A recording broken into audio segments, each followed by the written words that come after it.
नमस्ते दोस्तों, हम जा रहे हैं एक गारी गीत गाओ। अच्छा लगे लाइक सब्सक्राइब कमेंट बॉक्स में जरूर बताएं। आओ समधी साले खेलाइब गुल्ली डंडा, आओ समधी साले खेलाइब गुल्ली डंडा। आपके मम्मी छेल छबेली हमार पापा गुंडा, आपके मम्मी छेल छबेली हमार पापा गुंडा। चलो हीरो हंडा, चलो हीरो हंडा, आओ समधी साले खेलाइब गुल्ली डंडा, आओ समधी साले खेलाइब गुल्ली डंडा।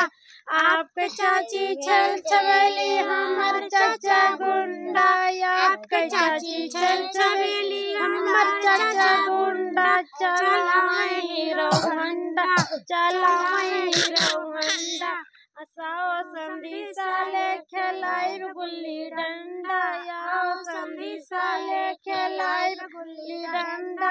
आपके दादी छेल छबेली हमार भैया गुंडा, आपके दीदी छेल छबेली हमार भैया गुंडा। चलो हीरो हंडा, चलो हीरो हंडा, आओ समधी साले खेलाइब गुल्ली डंडा, आओ समधी साले खेलाइब गुल्ली डंडा।